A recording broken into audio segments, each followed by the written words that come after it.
Nippon Life has been the first to actually do away with the traditional channel of distribution. And what we have done is embarked on a direct-to-customer journey several years ago, and that's part of our strategic direction, the way in which we are headed. And as a part of that, what we do is we have a very high digital focus, and we engage with a lot of partners in the online space for the distribution of insurance to their customer bases.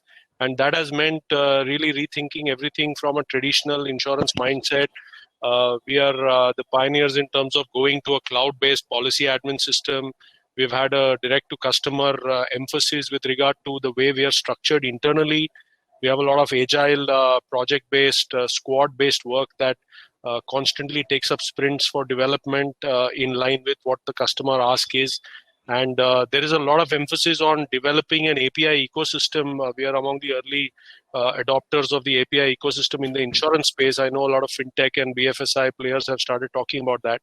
But it is imperative when it comes to integrating with the Flipkarts and the Paytms and the various partners that we work with. So this is a very key part of our day-to-day operations. In fact, it is no longer optional and based because of COVID or lockdown or anything else. We've been on this journey for a while now. So that's been the way we are organized. From a customer centricity point of view, we constantly engage with a variety of customers across our partner platforms and partner bases. And what we end up doing is learning from those interactions and figuring out what makes sense. So of course, it goes without saying that self-service is a big part of the digital delivery of operations and after-sales service. And constantly enhance our self-service progressive app, which we call iAssist. But we are also looking at ways to make it a little more relevant to whatever the physical constraints are. So in topical times of lockdown, for instance, people were finding it difficult to get their policy document. And we introduced a video-based policy document key features-based kind of service where you would be able to see an engaging video which is personalized to you, which summarizes all the key elements of your policy. And that could be delivered instantly online rather than waiting for a courier. So examples like that keep coming up, which make it a little more relevant from a customer standpoint. So Naveen, I think a lot of good things talked about as a perfect start. So probably let me just request Anjana to come in. So Anjana, I think Naveen did talk about a lot of digital adoption and direct-to-consumer kind of models using APIs, ecosystem partnerships.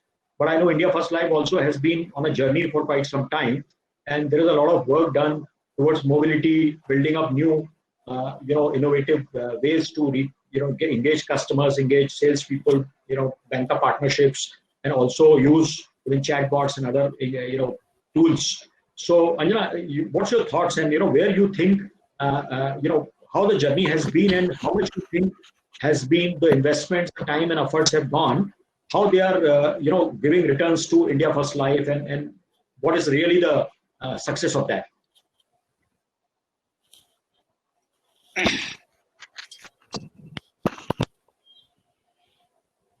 I think she's facing the same issue as. Yes, I think Anjana, you. Now you're good. Please go ahead. I was on mute. Yeah.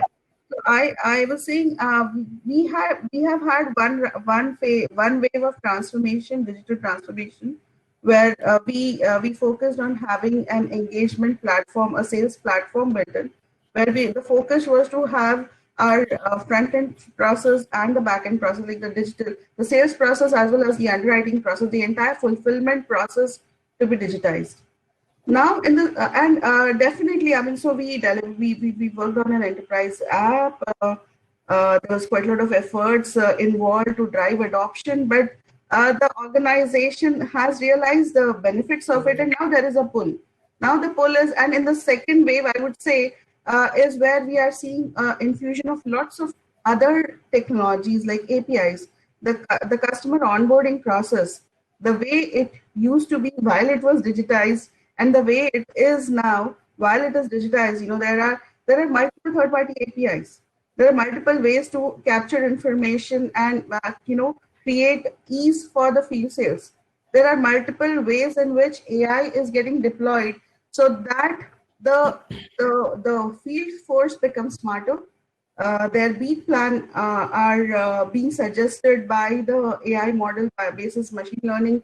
We are working on algos wherein wherein the field sales comes to know, okay, fine, which are the branches which he should focus upon if he has to come up with a B plan, how does he meet his monthly targets? So which are the branches to focus upon and what are the activities which he should do? So now here our focus has changed from an entity to an individual. So it's not limited to the field force of a certain zone. We are focusing on an individual, and for that individual, what is to be focused upon, which branches, which activities he is good at, so that he can plan his monthly targets, he can plan his day.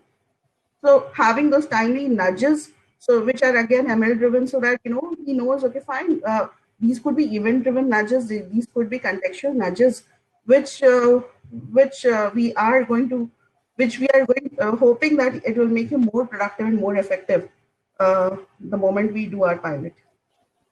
Yeah. So I think taking the cue from there, I think we had a fantastic insights from Egon and basically here for slide. So Shefali, let me come to you, and you are one of the leading consultants. You advise customers on customer journeys, design thinking workshops, and also basically building the right value propositions for customers. Right now, given that two of the peer group companies from the industry has talked about it, what they are doing. Typically, what are you seeing as a challenges to overcome, and what kind of methodologies you suggest them to sort of embed? And I think if you can touch upon something around the rural customer, because I think what I see is that that's becoming a big area. In fact, we did see that idea coming out with certain reports on micro insurance. There are a lot of talk happening about micro and other things. So if new products have to be designed for this segment, which is rural customer, how would you look at that approach, and what's the kind of thought process you have on that? So I think you have 2-3 questions in that, and I'm going to try and address all of them. First thing you asked me about. Yeah, please go ahead. I thought instead of coming back to you 2-3 times, let me give you food for thought in one question. You can answer some part right now. Maybe I can come back to you in the next round. Not a problem. Perfect.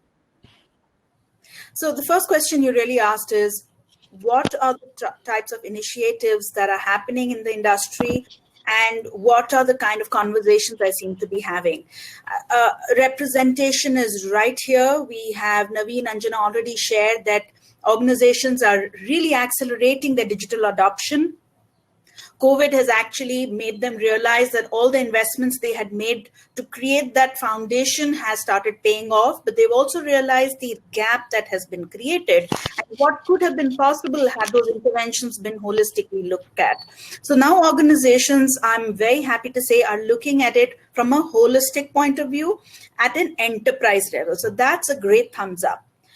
The nudge that I keep doing in all my conversations is keep the technology at the back burner and try and look at the psychology of your technology.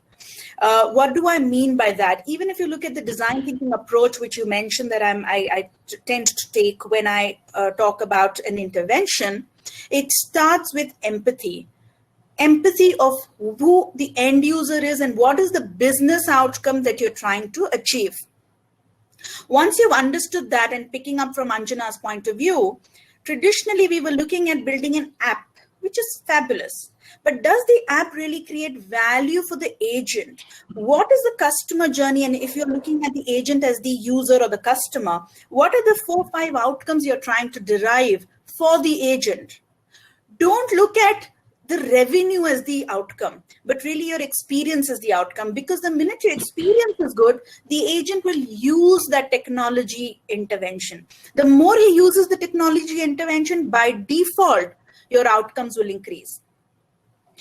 The technology interventions like intelligent automation, your guided sales, your reminders of who are the customers you need to reach at, when are the renewals. Those are the events and interventions the agent requires, which is enabled by technology. But the agent is your user and your customer, and see what he wants from the app. We've all seen enough and more apps, for example, being created in our experiences. A lot of them go as back burners and become technology debts. It's time to stop looking at these as technology interventions, but as user interventions. Coming back to your point about what is the insurance? Insurance is not a product. Insurance is a service. And the service is to the user. The user could be your end customer. The user could be a broker. User could be your agent. The user could be your own employee. So the underwriter is looking at your underwriting platform. Is it really creating value to him? Or does he still prefer to do the manual intervention because that's easier? Because humans will go to what is easier to them. And if digital is not creating that ease of use and real value, it just becomes a record-keeping methodology, and we don't want that. So that is what I would say is happening across the globe. Look, people have started looking at it in an enterprise, holistic, outcome-based intervention. Going to your question of the rural market share, I'm looking at it in 2-3 ways. There is, of course, the regulatory requirement that 20 to 25% of your business needs to be rural. But all of us have been in this industry long enough to know that statistics can be manipulated. I'm an underwriter myself. I know how do we manipulate that, right? You look at a PIN code and say, oh, this is rural, make it rural. Can we look at it the other way? Also, rural it's really notional. Penetration, insurance penetration is notional. Are you casting your web wider to get more of the uninsured population into your net? Or are you looking at the one instance where the agent or the broker on a direct sale has come to you and ensure you give him the right product? And that's why your product innovation comes in. We have started to see tremendous foray into microinsurance. IRDA just last week gave their nod to say that they are willing to reduce the cap, which means more and more microinsurance opportunities are going to come. Larger incumbents can look at the ecosystem to leverage on that to improve penetration. The government is doing tremendous intervention with the post office schemes, which happened almost about 2 years ago. But really, we need to see those things take off. And penetration is again a matter of impact to the customer, ease of use to the customer. If you go to a remote location and tell a potential buyer, here is amount you can get a product for as less as 1% or 1 rupee a day. And by the way, when you go to your Kirana shop, the chiller that comes back, I'm going to save that in your wallet. And when the minute it becomes 100 rupees, you'll get an insurance. Those are the kind of product innovations we need to start thinking about. And these innovations are enabled by technology. Technology doesn't create them. The vision creates them. The looking at the customer requirement and understanding, empathizing with them creates them. The technology only makes it happen. Sachin? I think a very, very good point of view. So I know I have thrown a bit complicated scenario to you, but you have really covered it up, stitching it together very well. So probably I'll come back to you on the rural part in the next little bit more deeper discussion. But let's hear out. So Amber, I know that you have been very passionate about underlying technology. So we started with customer experience. We moved towards what are tools for that. Shefali did set out customer empathy. How do we design those journeys? How do we create the products, etc. So let me, in the same sequence, let me come to you and say that a lot of emerging tech is happening, a lot of insurtech is happening, and blockchain keeps coming back as like a ball bouncing back to us, right? And nobody is able to hit it, right? So Amber, any thoughts from you that whatever your engagements and interactions have been, there have been multiple initiatives taken. That where do you see blockchain going as far as the insurance is concerned? Will we be able to see some industry-wide ecosystem platforms which are, leveraging, like, on bureau side, there are things like on various other data platforms which have been created. Will we be able to see, a cross leverage of that industry-wide, not a point-to-point solutions problems being solved? That's one. And so I think let's talk about that, and probably I'll have some more question for you in the second round. But give me your thoughts on that. Yeah, thank you very much. I hope I'm audible. Yeah. I'll just pick up from what Shefali just mentioned, and I just compliment what she mentioned. Technology will more come as an enabler. And look at some of the data and facts before we get into detail. as of now, as you all know, the total penetration of insurance in India is hardly 3.7, 3.8%. And when we talk about general insurance and health, they are much lower as well. So a large part of population is also not get covered with the insurance, which is now becoming a very essential part. Interestingly, what is happening that in last couple of years, companies are adopting technology. Definitely, insurance companies are adopting technologies and then trying to fix the problems in their own specific manner, which are related to insurance. But look at the overall journey, how the insurance comes. So it's not a standalone company which suddenly comes and sells insurance. There are a whole lot of stakeholders and who are involved. You have brokers, you have your own employees, you have intermediaries, you have banks also, you have distributors, you have agents, and then of course the entire ecosystem that works. Now in this current scenario, last 2-3 years also, IRDAI and the regulator has recognized it and come up with some lot of digital initiatives and allowing e-commerce regulations, allowing you to sell policies through online mode and all this. But these are technically, even though you look at it, they are still focusing a lot on the traditional methods.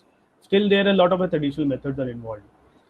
So for the sales process which is happening, a large part, if you see, has also gone into digital. But the moment of truth for any insurance industry is the claim settlement. If you see, not much digital aspects are being happening in that particular space. Not much is happening in terms of product innovation, if you look at it. In fact, COVID times has been interesting times to create some product innovation. And I think blockchain kind of technology comes quite handy and quite useful to address some of these particular areas, particularly on the claim settlement, if you ask me, which we know that industry is also struggling with a lot of frauds and all those things and fraudulent claims. So blockchain is a technology which is kind of based on transparent records, immutable records, has a potential to bring that particular advantage for all the insurance industry players, whether in terms of hospitals, whether in terms of your insurance companies, aggregators, your TPS, who can come on this particular platform and use these kinds of initiatives for a better creating better customer experience, improving the claim settlement, and also dealing with the fraud areas. For example, there are many and InsurTech are leading this. For example, there are many insurance companies which are already in talks, and they are looking to create certain network, distributed ledger network, which is a consortium base where all the insurance companies are there, TPAs are there, hospitals are there. And on that blockchain-based platform, you have an automated settlement of claims without having any intervention of unnecessary reviews of claims based on predefined codes, because everything can be converted into smart contracts. Your entire product terms and condition can be created into the smart contract. So if some of the claims are meeting those norms, there could be an automated payment of the settlement of claims. It will also avoid duplicity of the claims. Similarly, in case of some of the insurance companies have also worked upon, for example, if you have taken a general insurance for delayed flights, and if the flight is got delayed, so the systems, the nodes, the computers, which are the basis of this, because it removes the human intervention. The computer systems talks to each other, convert that instruction into execution, and the data is again converted into an actionable, and the required result and output is received in terms of claim settlement or better customer experience. Look at the customer service part also. Look at the privacy issues which are having. A customer, he needs to buy an insurance. If he wants to buy an insurance with 4 insurance companies, he has to still go for 4 different KYC, a large part of different terms and condition and all those things. A blockchain-based technology can solve some of these areas where the seamless onboarding of the customers can come. In fact, there is already few companies. There are certain, hospitals are there, certain agencies are there where you can share your medical reports on a blockchain-based platform. And every time you don't have to go for a new medical center doing the medicals. If you have done certain medicals, you just upload that on that particular platform, and who are the insurance companies? It's a permission-based. You can give the permission, and the doctor or the institution can look at your medical reports and can offer the insurance which is eligible to you. So some of these things are very much possible in the blockchain-based technology. A lot of POCs are happening, as you are aware, and all my industry friends would be aware of that. A regulatory push something on these areas would definitely help the industry to go for it, and that will change the face of the entire insurance industry. And to conclude, the InsurTech companies will be the first we are the first 4 front runners to take initiative, and that will happen. Then it will give a strong competition to traditional insurance companies.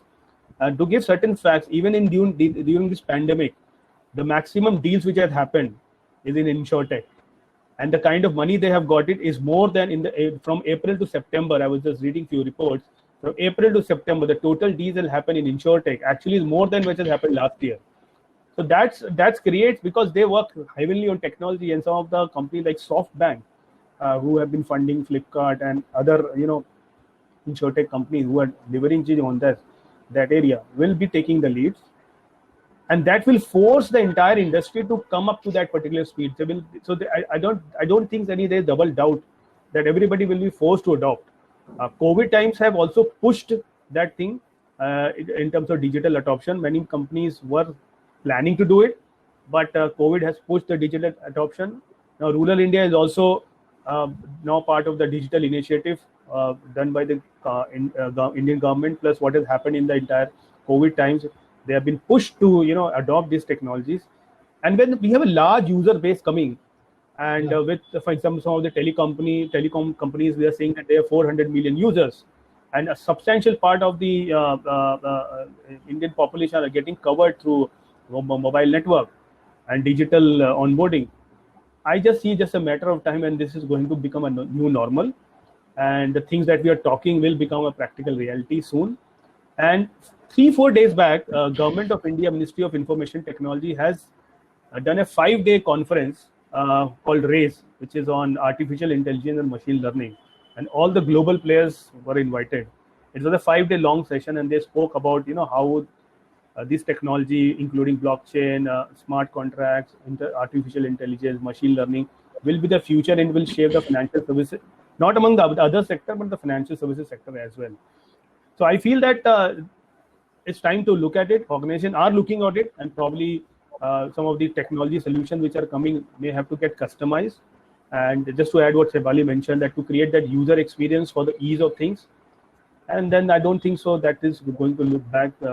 And a lot of companies externally are doing, for example, your health, putting a device and they can, assess your health condition and all those things. And of course, that will also require to tailor-made products. And that can vary your insurance premium based on driving scale if you're going for a motor insurance, your health insurance, how fit you are. And some of the innovations are happening, and of course, sandbox regulations issued by IDA has taken first step in that direction. But personally, if you ask me, I like to see more in that space. Most of the sandbox application that you see are mostly we lost our insurance company doing in a different manner, and they're just thought to bring in the sandbox. I think just in the interest of time, so I think probably we did cover a lot on my second question also. That's very good, because we could cover in your talk entire spectrum from blockchain to InsurTech to government schemes to etc. So that's perfect. Let me bring Raghav also in. Yes, Raghav, your company is one of the solution providers, and with a lot of adoption happening, which Amber also talked about, technological adoption, a lot of fundraise happened. I'm sure you would have been also beneficiary of those fundraise. If you are not, I think Amber has already given a very good hint that it's a good time to raise the funds. But given that companies are raising a lot of funds in InsurTech, and I picked up that point, will it not come as a benefit of the insurance industry with the free POCs, and will companies like you who are bootstrapped and providing a lot of solutions for video KYC, ML, AI, chatbot? So again, I'm giving you two questions embedded, interlinked with each other. One is that what you are providing, how it's helping companies become digitally savvy, adopting digital transformative stuff. And second is that what Amber talked about, I just take up there, that if there's so much of clutter in this, right? How do you really deal with that? And probably, see, we will have a time till about 3:20 or so. We'll finish by 3:15 and maybe 5 minutes for such questions. So maybe I'll just have a 2 minutes round for everyone to come back. But Raghav, as soon as you finish, I think one more round of questions based on this. Sure. Is my voice audible? Am I clear? Perfect. Thank you. Thanks for that question. So basically today, if you see disruption, right? It's inevitable. Previously, it was happening in the auto industry, drones, driverless cars, all that stuff. Today, it's become horizontal. More so in the BFSI, it's become much more disruptive in nature. And today, the ability of people who are in remote rural locations and such They have an access to all the UPI, the internet, mobile and such, and they themselves have become such a huge market, right? So you have agents reaching out, you have multiple channels and that are reaching out to these people, and they have kind of become a part of the entire insurance value chain, right? There are like mechanisms people can buy insurance, say for example Paytm, right? So they're coming out with their insurance. So tomorrow maybe WhatsApp would come with an insurance, right? So this is pretty important for the insurance companies to have these systems basically, which are like for risk analysis or underwriting, ability to issue insurances very, very quickly at a very, very large scale and such, right? So that's kind of becoming very, very significant. And given the COVID situation right now, there are COVID specific insurances that are happening. We have implemented many of that. So we work with, you name it, we are there with that kind of, those insurance companies in India. It could be in life, health, general. We do a lot of work with them. I've done multiple products for these consumers. And if you're looking at API, right? So it's in a very disruptive world today that we have, right? It should be very easy for the companies to connect with any third parties. It should be easy for integrations to happen and such, right? From insurance background, loans, non-insurance background. So all these kind of stuff, it should be made possible. And we as a company, right? We being the IT company specializing in insurance space as Monosep, right? We do a lot of such integrations that are being done. Say, for example, even I think in today's ET, there was a company which was talking about diabetes-related insurance, right? So you can monitor your diabetes, you can buy your insurance, manage your doctor consulting. So all that can be done. Multiple APIs, APIs are being made available. See, for few of our customers, right, who are into general insurance, motor insurance and such. So integrations happen with the Olas and the Uber of the world, with phones like Oppo companies and such. So when you go online and buy those products, you can also buy their insurance services. It's API management has become so disruptive, and it's mandatory, kind of mandatory today, that any insurance company need to have all these kind of features and facilities. Even today I was reading that Samsung watch, right? So they have got this ECG feature.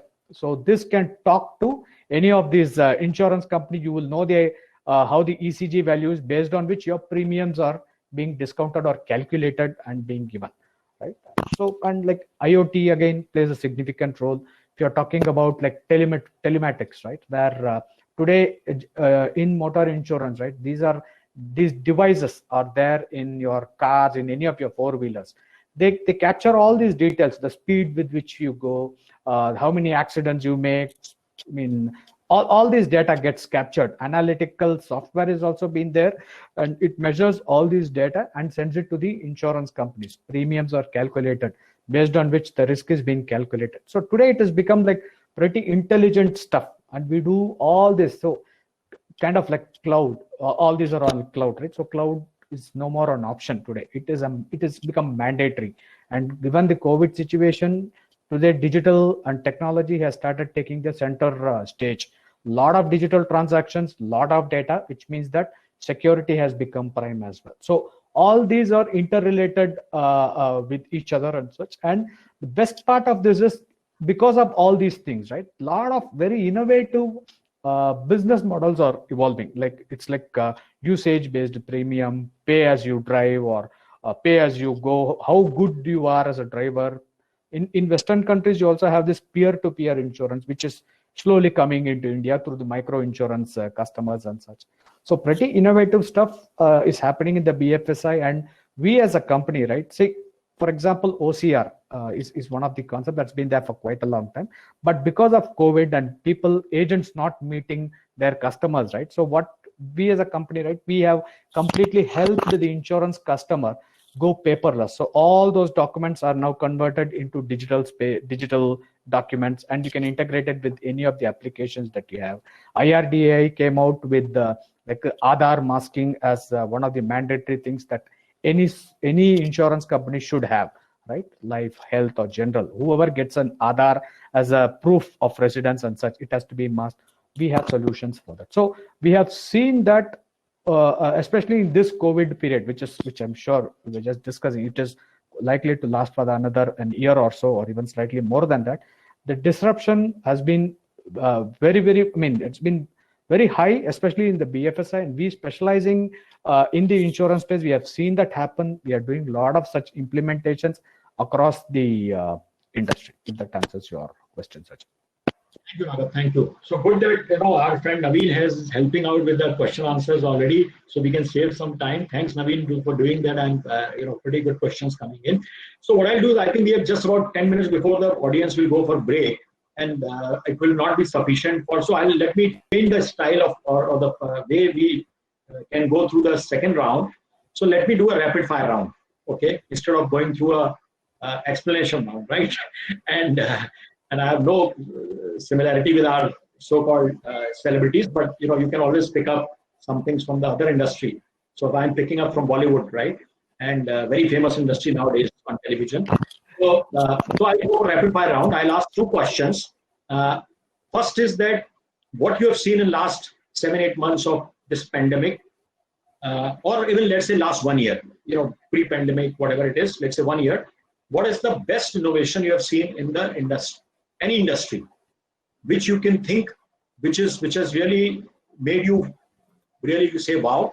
And if it is insurance, why not? I mean, it's the best example. If it is your own company, then all the more better, right? But if you want to name the company, if it could be your competitor, you may not want to name the company, no problem. You can just say that one of the insurance company, one of the general insurance company or life insurance company, etc. Right? So that's the first thing. I'm sure while I'm talking, all of you are thinking that what is the best example you want to share. Second thing is that very specific. I think a lot of audience wants to know that, leaders here on the call, how they have been in last 7 months in the pandemic, 8 months, right? So what is that thing you have done personally, right? Have you been able to do something different? Because last 7 months have been a very different time compared to our professional life. So people want to know, insurance leaders, insurance CXOs, what exactly their life has been, right? You can always say, I work 18 hours a day, every day, without Saturday, Sunday, and that's what I achieved, right? That's okay. I mean, I'm sure many of us would have done that. But if you have something other to share, some unique example, and keep it short and simple because we don't have much time, 7-8 minutes, maybe 1.5 minutes each of you. So 2 things. One is a wow factor from an innovation led by technology, which you have seen. And second is that what's your personal mantra? What is the transformation you have done in your life, forcefully or by choice, in last 7 months, right? So I hope, this will be a slightly different detour from our typical thing. So Anjana, I'm going to pick you up first because you are showing in my window as a first on the top corner. So please, go ahead with 2 rapid fire round, 2 answers. Anjana, your voice is not coming. Maybe you can switch on your speaker. So Sachin, Yeah. I would say what I've witnessed in the last few months, and I would say across all industries, the agility with which everybody acted upon to make the processes contactless is something which was phenomenal. So that which also shows the industry's customer-centric approach. How they put forth the customer, and everything which required physical documents. We started accepting the digital documents. So I seriously, I was full of awe, the quickness, the agility with which we did that. So that was something which I'm full of awe. And so one you asked for, so I'll limit it. On a personal front, I think I have invested in learning. So I have enrolled in some learning, upskilling myself. So that's how I have made use of the time. Yeah. Shirley, for you?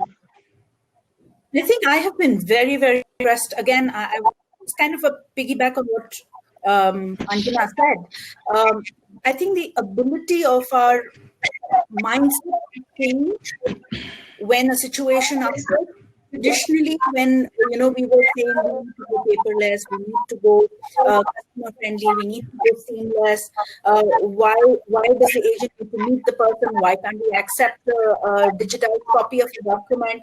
All of a sudden, the no mindset shifted to the possibility mindset, and I think that itself was a revolution. And at personal capacity, I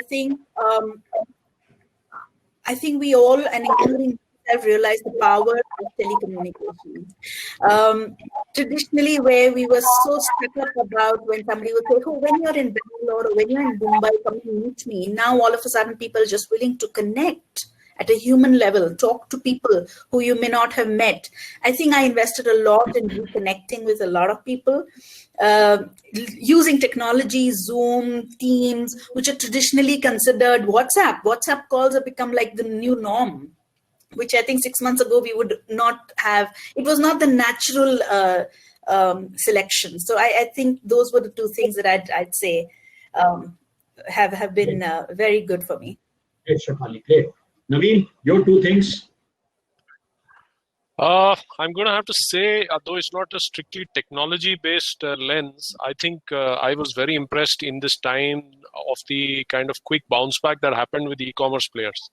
And, it's a difficult thing to crack because there are people involved, there are processes, there are various technology-aided solutions also. But very early on, when the lockdown was still on in full swing, I was very impressed with the fact that the Amazons and Flipkarts of the world are able to start delivering almost everything everywhere in pretty much near the pre-COVID time frames. So that for me is an innovation. There's a lot that goes behind that innovation, of course. Some of it is technology-led. Personally, I've also seen a marked shift, and of course, this is truer of organizations which are able to do this more successfully than others, but with all work from home and work from anywhere type of setup, I've seen a marked shift in the amount we have learned or have had to learn to trust people. It's one thing to say, day-to-day, minute-to-minute monitoring and what have you, but really the way we are going to be dealing with our 12-hour, 18-hour weekends included type of non-stop, work from home situations only if we learn to trust our people at all levels. So if I have to do that with my reportee, do it, or she has to do it with their reportee, that's the only way this organization culture really can be built. So I don't think that would have accelerated so much if we were in normal times. So in that sense, that's a takeaway for me. Fantastic. Amber, your two things, rapid fire round. I think the entire taboo on work from home, that has been the main changer, if you ask me, especially in country like India, an Indian organization. Traditional based companies, work from home has never been an option which was given. So the way the companies have adopted the work from home option, now it's become new normal. There are roles which are being evaluated, they can permanently work from home. Soon it will become a part of the normal way of working by the organizations. And I think that has been the major impact areas of game change, if you ask me. Because multinational companies may always been doing work from home, but Indian companies never had that as a natural option or as a obvious option.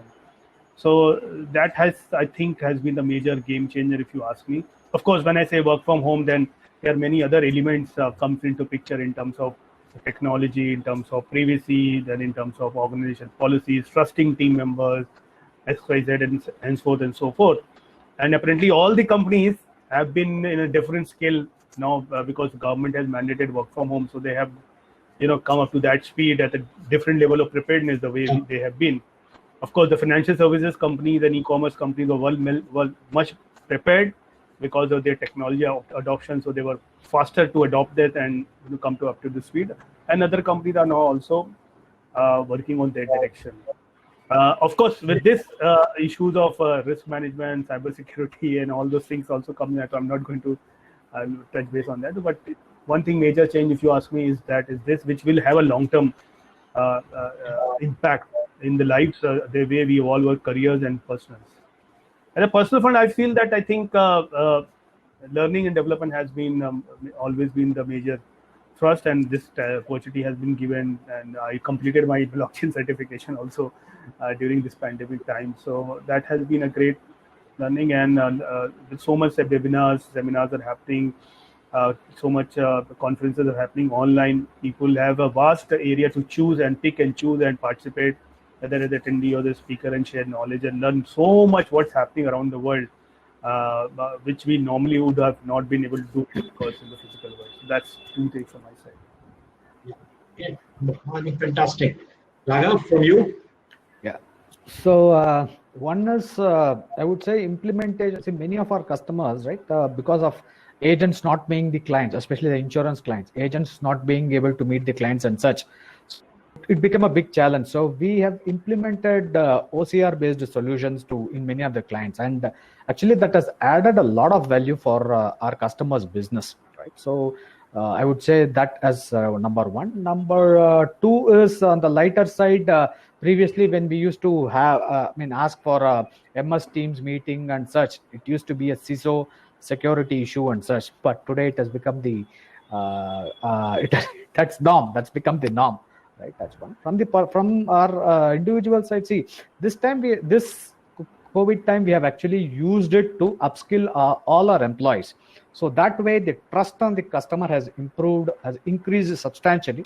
Already they trust we work on long terms with our customers, but they're seeing us upskilling and making use of the time and learning newer things, by which our resources are able to add value to the customer's business every day, right? So that is kind of a lot of value add that we have been trying to bring about in the customer's business. So I think these are the couple of points that I want to bring about. So I think it's my turn, being a moderator, but I do have liberty to say my 2 rapid fire rounds also. So I think I'll say second thing first and the first thing second. I think second thing is that I've been terribly missing. I realized the value of office and travel, right? I took it for granted. I think for 20-25 years of my career, I traveled so much, 3 days a week, 4 days a week, that I used to feel that, it's a byproduct of the job, and I think it's too much. But I think now the learning which used to happen in travel is phenomenal. While I know learning at home with the laptop, with Udemy upgrade, and so many things are also there, but learning in travel is phenomenal. And second is the value of the office. I think we took it for granted, but I think, whatever said and done, I think, like I agree with Navi, everything stretches. I think in office, when you are there, a lot of things happen faster. But I'm sure a hybrid situation is always good, right? If you have flexibility and if you have physical collaboration, I think it works well. So that's the second thing. The first thing is that what I saw in the industry, most thing happening, I think one thing I would like to share with all the audience and panelists on a lighter note, I think 18 years from now, I think we won't have a dearth of coders, because all the coders have enrolled in some coding program from 6 to 9 years of age, and they are all, people are fighting to buy their companies, right? So I think when we talk about insurance industry also, whether it's a salesperson or underwriter or actuary guy, everybody will be a coder, born coder. So I think, and everybody will start a company. So that's I would say, height of advertising I've seen in this industry, and I think that really blew my mind off, right? And I'm sure insurance is very regulated. We can't do that. But I think we can utilize those people 15 years later as a coder for us. I think that would be great. So every house as a coder. So Shefali, you want to say something? Yeah, I'll give you the last word. Please. No, you will still have the last word, Sachin. I'll just say that all the coders we are developing may actually, on a lighter note, become useless because we are moving to a no-code technology. So I wonder if that skill is useful. My view on that, Sachin, is that with all these 5 and 9-year-old coders coming into industry 10 years from now, we are going to need a lot more project managers. So let's start enrolling into that. Yes, absolutely. We will have a lot more to do. We need other schools. We need a lot of other things also. Yeah. Great panel discussion. Fabulous sort of interaction. There have been some questions which are floating around. So I think a lot of questions are coming on blockchain and all. So I just I just want to mention one thing, that, and because this is a forum where a lot of insurance people are there, including chief operating officer, technology officer, and legal compliance guidance sales. I think if the company come together as a consortium on specific areas, use cases, I think it has a huge potential. At least on the claim settlement part, which is the pain area for most of the customers. Unfortunately, a consortium is not being able to form, because ultimately it has to be a small consortium where people have to work, and on Hyperledger is a well-evolved technology in that area. So if some kind of push is there at the industry level, I know some work has been started 2 years back, but hasn't done much on the fraud database at least. But on certain parts of some of the ecosystem people are working, if they can come on a consortium-based platform, I think it's a great way to start with. And of course, it will take its time to evolve and cover the entire gamut. But to address one specific question, which I just found, is that it's very difficult, and but how it can be happen. So I think that could be, and worldwide it is happening. In many companies are doing it, not only in insurance but in other sectors and other. And Government of India has issued 2 white papers on blockchain strategy of India by Ministry of Information Technology. Anybody has a chance, they can download it, and it will complete path in terms of what the government is looking of. The government of Telangana has come up with this strategy, and they're promoting insurtech companies to set up their offices in India, in their state. Tamil Nadu government that recently came up. So the states are also pushing that. So it's just a matter of time. But as an industry, I think we have to come together, create a consortium, because otherwise it will not see the light of the day. Perfect, great. So I think thanks a lot. Very valuable insight, and I think questions are more or less covered. Thanks to Naveen and Amba responding to them, and Evan Shefali has responded to some of the questions. So with this, I would like to hand it over back to Namrata, as I think it's a great time for the audience. We need also a break from the laptops and go to pick up a coffee or tea from their kitchen. We also need to do that, right?